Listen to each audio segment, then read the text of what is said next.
दुनिया में कोई ऐसा माता पिता नहीं है जो अपने बच्चों के लिए दिन रात भविष्य के लिए कड़ी मेहनत ना करे। लेकिन जो बच्चे होते हैं अपने पिता के भविष्य के चिंता लिए हुआ जो होता है, अपने काम को तो आगे बढ़ाते हैं, लेकिन उनके सामने कुछ ऐसे सिचुएशन आ जाते हैं जिसकी वजह से वह अपने पिता के भविष्य को भी ताक पे रख देते हैं।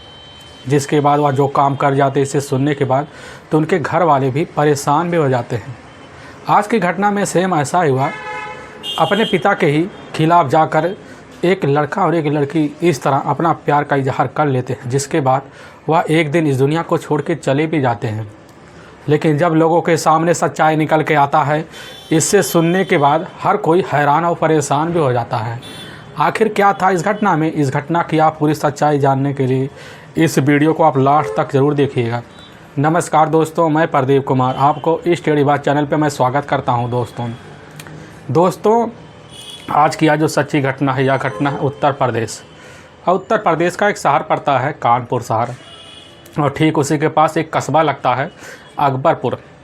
मैं बात कर रहा हूं 20 अप्रैल 2017 का दिन होता है।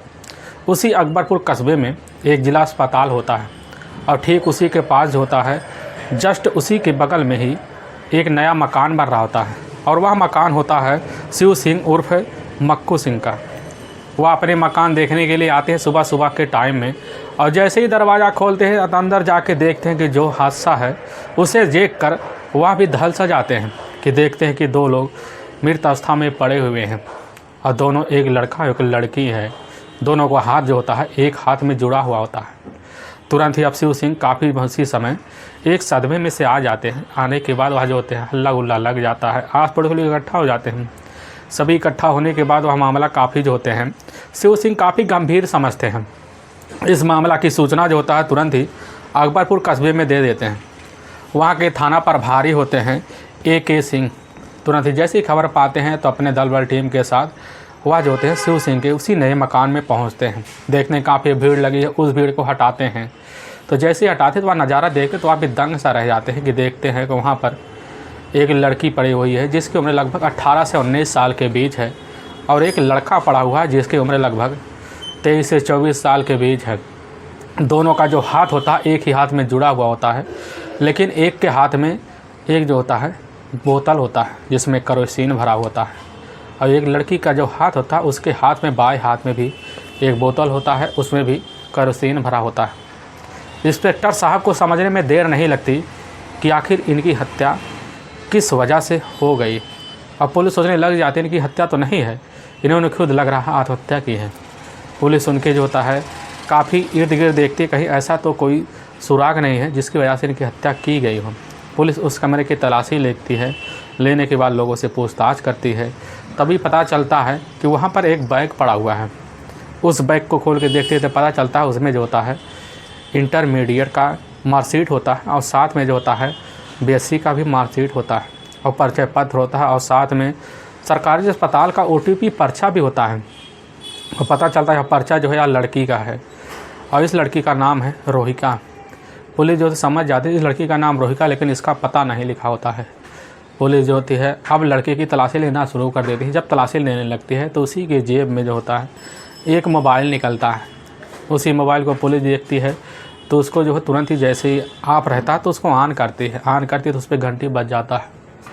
और जैसे ही घंटी बजता है तुरंत ही उनसे बोला जाता है कि एक बार आप जो है अकबरपुर के जो सरकारी अस्पताल उसी के पीछे एक मकान बन रहा है, वहीं पर आप आ जाइए। अब जैसे वह व्यक्ति सुनता है तुरंत ही वह व्यक्ति जो होता है लगभग कुछ ही देर बीतता है, लगभग आधा घंटा, उसी बीच लगभग कुछ देर धमक जाता है। लेकिन पुलिस की जो दूसरी टीम है तो वह कहती है एक बार जाकर इस लड़की के घर परिवार वालों को खबर लो। और उसी समय जब खबर लेने की कोशिश करती है तो जो पर्स पूरी तरह से देखती है तो पता चलता है इसी पर्स में जो है लड़की का पता लिखा हुआ है। इसी कानपुर के देहात के पास आधू कमालपुर पड़ता है, वहीं के रहने वाली होती है। पुलिस की टीम जाती है, वह तुरंत ही आधू कमालपुर के ही गांव में उसकी सूचना दे देती है लड़की के परिवार वालों को। कांस्टेबल टीम जाती उनको सूचना देती है, तुरंत ही 3 बजे से खबर पाते हैं, उसी घटना पर पहुँचते हैं। जैसे ही पहुँचते हैं दोनों परिवार के लोग जो होते हैं वह वहीं पर दहाड़े मारकर चीखना चिल्लाना शुरू कर देते हैं। पुलिस की टीम जो थी लड़के के पिता से पूछने लग जाती है। लड़के के जो पिता होते बताने लगते हैं साहब हमारा नाम है राजेंद्र, हम इन्हीं के यानी कि जो होता है आधू कमालपुर के गांव के रहने वाले हैं। और हमारा बेटा जो होता है, कल का दिन जो होता है 19 अप्रैल 2017 को स्कूल को बोल के निकला था, लेकिन वह शाम तक नहीं लौटा, जिसकी वजह से हमने अपने बेटे की काफ़ी तलाशी की। अपने रिश्तेदारों के पास फ़ोन किया, उसके दोस्तों के पास फ़ोन किया, लेकिन हमारे बेटा जो होता है उसका कहीं अता पता नहीं लगता है। तो पुलिस पूछने लग जाती है कि आखिर तुम्हारे बेटे का नाम क्या है। तो वह जो होते राजेंद्र बता देते हैं कि साहब हमारे बेटे का नाम है अंकित उर्फ बाबू राम। पुलिस समझ जाती है कि आखिर में जो बाबू राम है यह कुछ ना कुछ ऐसा कर बैठा जिसकी वजह से इसकी जान गई है। पुलिस इन दोनों लोगों से जो होती है उसी समय जब पहचान कर लेती है, दोनों बॉडी को उठाकर अपने ही उसी सरकारी अस्पताल में पोस्टमार्टम के लिए भिजवा देती है। पुलिस इन लोगों से अपना कुछ साज उठाती है, कुछ जानकारी हासिल करती है। जानकारी हासिल करने के बाद जो लोगों के सामने सच्चाई निकल के आता है, इससे सुनने के बाद तो हर कोई हैरान और परेशान भी हो जाता है और सोचने पर काफ़ी ज़्यादा मजबूर भी हो जाता है। असल में जो उत्तर प्रदेश का एक ज़िला पड़ता है कानपुर, उसी कानपुर देहात का एक कस्बा पड़ता है अकबरपुर, और ठीक उसी के पास एक गांव पड़ता है आधू कमालपुर।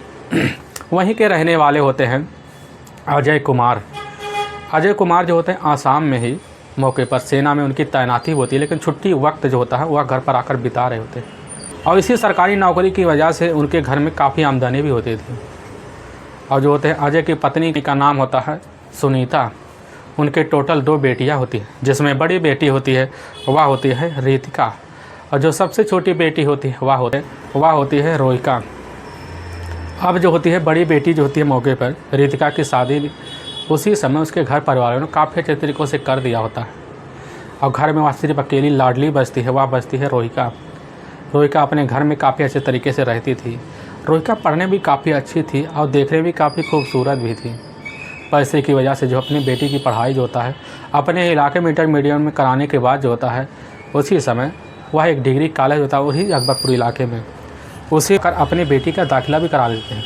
वह बीएससी का भी कोर्स करना शुरू कर देती है, करने लगती है अच्छे से, और उसका पढ़ाई में काफ़ी मन लगता है, जिसकी वजह से रोहिका का जो पिता होते हैं और माँ होते हैं दोनों अपने बेटी का वह इस तरह कदर करते हैं कि उसको अपनी बेटी को जो होता है आँख का तारा भी समझते हैं, काफ़ी इज्जत भी करते हैं। और आस पड़ोस के लोग भी रोहिका का काफ़ी इज्जत भी करते हैं। लेकिन रोहिका की गांव के रहने वाले होते हैं राजेंद्र कुमार। राजेंद्र कुमार की पत्नी भी होती है, उनके टोटल 2 बच्चे होते हैं, 2 बेटियां भी होती हैं, जिसमें सबसे छोटा जो बेटा होता है वह होता है अंकित। अंकित जो होता है वह अपना उसी इलाके में जो होता है इंटर की पढ़ाई भी कर लिया होता है। पढ़ाई करने के बाद जाकर होता है अंकित कुंदन लाल डिग्री कॉलेज में ही जाकर एडमिशन ले लेता है, जहाँ पर मौके पर रोहिका भी पढ़ रही होती है। अब वहाँ पर पढ़ाई कर ही रही होती है, तभी अंकित का मुलाकात वह जाकर उसी कॉलेज में जो होता है रोहिका से हो जाता है, क्योंकि दोनों एक ही गांव के होते हैं, एक ही पड़ोसी होते हैं, एक ही जात के होते हैं। रोहिका के घर अंकित का काफ़ी आना जाना लगा रहता, आने जाने की वजह से दोनों काफ़ी करीब सा हो जाते हैं। रोहिका जब घर से निकलती थी उसी के पीछे जो होता है अंकित लग जाता था, उसका रास्ते देखते चला जाता था, उसका टाइम पोस्ट हो जाता था। वो अपने कमरे में चली जाती थी, वो अपने क्लास वाले रूम में चला जाता था। इसी तरह दोनों जो होता है अपने अपने काम पे चले जाते हैं। लेकिन अंकित का जो मन होता है वह रोहिका के ऊपर काफ़ी ज़्यादा फिदा हो गया था, इसी वजह से रोहिका को काफ़ी चाहने भी लगा था। अंकित इसी तरह रोहिका के पीछे आज दिन पड़ा रहता था, लेकिन रोहिका अंकित के मन को नहीं जानती थी। वह तो समझते थे कि या तो हमारा भाई है, इसमें क्या कुछ डरने और कहने की बात है। उसके जो होते घर वाले भी अंकित को अपने घर से आने से नहीं रोकते थे, रोहिका भी नहीं रोकती थी, जिसकी वजह से अंकित बेधड़क रोहिका के घर आना जाना लगा रखता था। लेकिन अंकित का कुछ और मन करता, वह कुछ और कहना चाहता था। उसके मन में बस रोहिका बच चुकी होती है, जिसकी वजह से रोहिका को अपने दिल से नहीं निकाल पा रहा था। अब इसी मौके की तलाश में वो बैठा रहता है। लेकिन जब मौके की तलाश में बैठा रहता है, काफ़ी अवभगत भी रोहिका का करता है। जब भी रोहिका कोई सामान मंगाती, बाजार सामान मंगाती, सबसे पहले जो होता है अंकित से कांटेक्ट करती। कांटेक्ट करने के बाद वह जो होता है अंकित खुद अपने पैसे लगाकर रोहिका के लिए सामान ले आता है। और रोहिका इसकी चाल को नहीं समझ पाती, लेकिन कुछ दिन तो ऐसा बीतता अवभगत करता रहता है। लेकिन जब कुछ वक्त बीत जाता है, समय बीत जाता है, तो रोहिका को आभास हो जाता है कि अंकित आखिर में चाहता क्या है। और रोहिका भी इसी तरह उसके ख्यालों में आकर खो भी जाती है। उसके इसी जो होता है काफ़ी अवभगत की वजह से उसके कदमों में गिर भी जाती है। वह चाहने भी लगती है कि अंकित आखिर में हमारे पीछे किस लिए पड़ा है। इसीलिए दोनों जो होते हैं काफ़ी दोनों एक दूसरों को चाहने भी लगते हैं। लेकिन अंकित जो होता है एक दिन मौका निकाल कर जब देखता घर में उसके जो माँ होती है, माँ नहीं होती है उसकी जो होते हैं पिता भी, वह मौके पर आसाम में सेना के पद पे चले गए होते हैं। घर में वह जो होती है रोहिका अकेली होती है। घर में जाता है, तुरंत ही अपने दिल की बात जैसे ही रोहिका के सामने रखता है तो रोहिका जो होती है एक बार सुन के काफ़ी सन्न से रह जाती है, लेकिन उसके चेहरे पर मुस्कुराहट आ जाती है। अंकित समझ जाता है कि आखिर में रोहिका पूरा बात जानती है लेकिन हमसे कुछ छुपा रही है। अंकित जो अपने फिल्मी स्टाइल में जब कहता है तो रोहिका भी उसके प्यार को स्कट कर लेती है, उसके नज़रों को तुरंत ही बसा लेती है, वहीं पर उसको चाहना भी शुरू कर देती है। और उसी दिन से दोनों जो होते हैं रोहिका और अंकित की नज़रें मिल जाती हैं, नज़रें मिलना भी शुरू हो जाते हैं। जब कॉलेज के लिए निकलती थी रोहिका तो अपना बाइक लेकर जो होता अंकित भी निकल जाता था, और वह साइकिल कहीं खड़ा करके अपनी बाइक पे रोहिका को बैठा लेता था, और वह जो होता कॉलेज से छुट्टी लेकर कहीं जो होता है कानपुर के चिड़ियाघर में चला जाता, कहीं जो होता मोती झील में चला जाता, कहीं पार्क में चला जाता। दोनों का इस तरह मिलना जुलना जारी, आना जाना जारी रहा। लेकिन पार्क में जाने की वजह से काफ़ी इतनी करीबी बढ़ गई, करीबी के बीच इनके जो होता प्रेम प्रसंग इस तरह प्रमाण चढ़ने लगा कि ये दोनों जो होते हैं भाई बहन का रिश्ता भी भूल गए, जिसकी वजह से ये दोनों मौका निकाल कर एक दिन ना जाने किस अवस्था में संबंध बना बैठे हैं। अब इनका संबंध का सिलसिला बेधड़क चलने लगा, क्योंकि इनके घर में कोई रोकने वाला होता नहीं है, उनके माँ के अलावा कोई होता नहीं, जिसकी वजह से सुनीता भी नहीं समझ पाती कि आखिर यह दोनों साथ क्यों रहते। वह तो समझती बस यही थी कि भाई बहन हैं, दोनों ही कॉलेज में पढ़ते हैं, तो हो सकता है इनका कॉपी लेने देने का इनका काम हो। इनका सिलसिला यूँ ही चलने लगा। तभी जब चलने लगता समय बीतते लगता है, कहते एक ना एक दिन सामने सच्चाई आ ही जाती, चाहे कितनी भी गहरी क्यों ना हो। ठीक ऐसे हुआ। रोहिका का एक चचेरा भाई होता रवि वह नहर पे जा रहा होता। नहर के जैसे ही देखता कि वहाँ पर जो होता है वह अंकित का बाइक खड़ा होता है। बाइक के पास खड़ा होकर देखने लगता है, तो जैसे आगे बढ़ता तो देखता झाड़ी है, झाड़ी के पीछे जो होता है रोहिका और अंकित दोनों एक ही अवस्था में होते हैं। उनको जैसे रवि देखता तो भन्ना से जाता है। भन्नाने के बाद रोहिका की जो माँ होती है वह सुनीता से आकर रवि जब बात कह देता है कि सुनीता जो सुनती है काफ़ी भन्ना से जाती है। रवि उसी समय अपने चाची यानी कि सुनीता से कह देता है कि यह जो होता है अंकित और यार रोहिका को समझा लो, नहीं तो अगर हम अपने तरीके से समझाएंगे तो उसके लिए अच्छा भी नहीं होगा। सुनीता समझ जाती है कि आखिर रवि चाहता क्या है।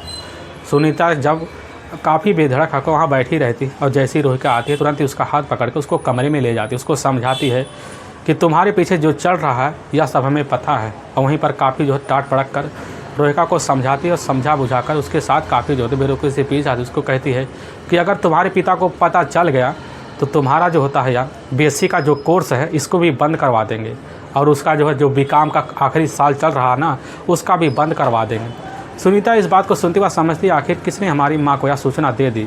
इस बात का पता लगा दी, तभी पता चलता है कि इस बात की सूचना हमारी चचेरे भाई रवि ने दिया है। अपनी माँ को यह बात बताती है, लेकिन उसकी माँ जो होती कहती है तुम्हारे भाई ने अगर ना देता तुम्हारे पैर तो और थिरक जाते हैं। और जैसे बात जो होते हैं अजय का जो सा सेना पर से मौके पर छुट्टी मिल जाता है, पद से आने के बाद छुट्टी अपने घर बिताने लगते हैं। उसी बीच उनकी जो माँ होती है रोहिका की, सुनीता जाकर अजय से कहती है, अजय काफ़ी भन्ना से जाते हैं, अपनी बेटी को समझाते हैं। समझाने के बाद उससे बोलते हैं तो अपनी ज़िंदगी पर ध्यान दो। जो होती है वह रोहिका सोचने लग जाती है हमारे पिता को बात चल गया, अगर आगे बात बढ़ी तो हमारे लिए अच्छा नहीं होगा। लेकिन इन दोनों का उधर जो था अंकित और रोहिका का मिलना जुलना जारी रहता है।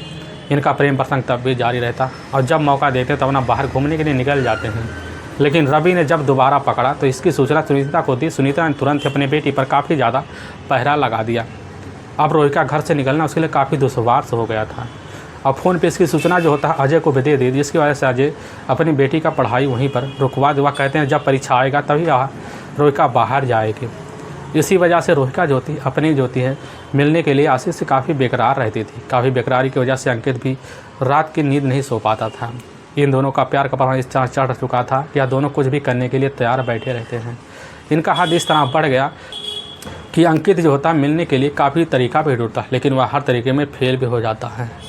तभी कुछ वक्त बीतता है। कुछ वक्त बीतने के बाद जो होता है वह रोहिका का जो मौके पर बीएससी का जो कोर्स होता है उसी का लास्ट ईयर का परीक्षा भी आ जाता है, और 17 मार्च 2017 से ही लगभग स्टार्ट होता है, और 19 अप्रैल 2017 को उसका लास्ट डेट होता है। रोहिका भी समझ जाती है कि बस यही मौका है मिलने का, इसके बाद हमारे पास कोई मौका नहीं है। तभी रोहिका बेधड़क अपने घर से परीक्षा देने के लिए निकलने लगती है और 17 मार्च से जाना शुरू कर देती है, और रास्ते में जाकर अंकित से मुलाकात भी कर लेते। मुलाकात करने के बाद दोनों वही दिन जीना शुरू कर देते हैं। वक्त जीना शुरू कर देते, वक्त बीतने लगता है। तभी इसी बीच जो होता है वह सुनीता अपनी बेटी के जो होता है शादी के लिए उसको काफ़ी चिंता होने लगता है, जिसकी वजह से उसकी शादी जो होता है अपने कुछ दूरी इलाके पर रहने वाले एक लड़के से कर देते हैं। और इसकी खबर जो होता है रोहिका को लगता है तो काफ़ी भन्ना से जाती है, लेकिन इसकी खबर सूचना आकर तुरंत ही अंकित को देता है। अंकित कहने लगता है, क्या तुम शादी करना चाहोगी? रोहिका कहती है, हम शादी नहीं करना चाहेंगे, हमारी ज़िंदगी में चाहे जो आ जाए, चाहे जैसा आ जाए, हम तुम्हारे साथ जीने मरने की कस्में भी खा चुके हैं, इसको निभाएंगे चाहे जो हो जाए। और इसी बीच जो होता ये लोग अपना दोनों पेपर देना शुरू कर देते, पेपर देने लगते हैं।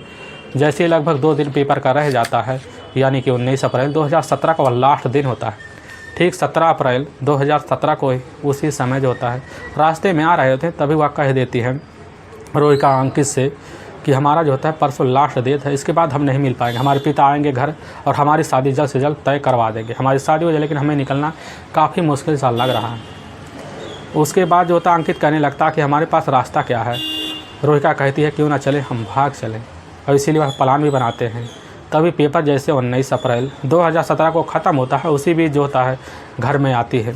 आने के बाद अपने घर में सारा जो होता सामान पैक करती है, अपने जेब में परिचय पत्र और आधार कार्ड और साथ में सारी मार्कशीट रख लेती है और एक मोबाइल रखती है ताकि आराम से निकल चुके। रोहिका जो थी शाम के टाइम अपने घर से निकल जाती है। वह बोलती है, हम कोचिंग के लिए जा रहे हैं। उसकी माँ बोलती है, ठीक है चले जाओ, लेकिन जल्दी आ जाना। वहाँ से चली जाती है। इसके बाद कुछ ही दूरी पर जाते हैं, गांव के बाहर खड़े होते हैं। वहीं पर खड़ा होता अंकित, वहाँ से टेम्पो पकड़ते हैं तो देखती है कि जो होता है वह रोहिका तबीयत काफ़ी ज़्यादा ख़राब हो रहा था। इसी की वजह से अब जो होता है अंकित रोहिका को वहाँ पर उसके पास बैठा कर बोलने लगता है, चलो हम तुम्हें अस्पताल दिखा दें। अकबरपुर के उसी सरकारी अस्पताल में ले जाते, वहाँ पर ले जाते, ओटीपी पर्ची कटवाते हैं। तभी पता चलता है कि अंकिता का तबीयत इतना ख़राब था कि उसको मल्टी आने का संभावना बन रहा था, जिसकी वजह से इलाज भी करवाता है। डॉक्टर उसको पर्ची लिख देते हैं और बाहर जाते हैं। जैसे वह सोचने लगते हैं हम भाग के जाएंगे कहाँ, तो रोहिका कहने लग जाती है कि हमारे पास कोई रास्ता नहीं है, क्योंकि हमारे पास पैसे नहीं हैं। अगर हम भागते हैं तो अपनी ज़िंदगी कहाँ बिताएंगे। अंकित कह देता, हमारे पास और रास्ता दिख ही नहीं रहा, तो हम क्या करें। लेकिन अकबरपुर के उसी नए सरकारी जो होता है जो अस्पताल होता है, उसी जहाँ वह मकान बन रहा था, उसी मकान में जाकर बातें करते हैं। दोनों रास्ते में बातें करते, कुछ वक्त बातें करते सोचते हैं कि हमारे पास कोई रास्ता नहीं निकल रहा है। तो रोहिका कह देती है, हमारे पास बस एक ही रास्ता है कि अगर हम साथ जी नहीं सकते, साथ मर सकते हैं। अंकित इस बात को सुनकर तुरंत ही तैयार हो जाता है। अंकित और जो होती है रोहिका दोनों बाजार जाते हैं। वहाँ जाने के बाद 2 केरोसिन की शीशी ले आते हैं।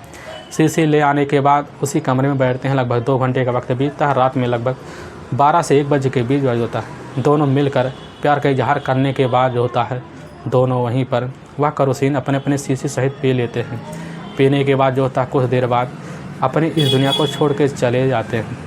लेकिन सुबह के टाइम जैसे ही वह पुलिस को खबर लगती है, सूचना लोगों के सामने आ जाता है। और जब आता है तो लोग इससे सुनने के बाद हैरान और परेशान भी हो जाते हैं। वह सोचने लग जाते हैं इस प्यार का अंत ऐसे कैसे हो गया।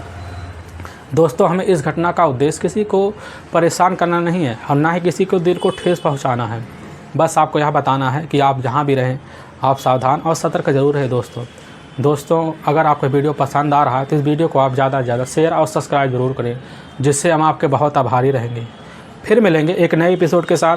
तब तक के लिए जय हिंद और जय भारत।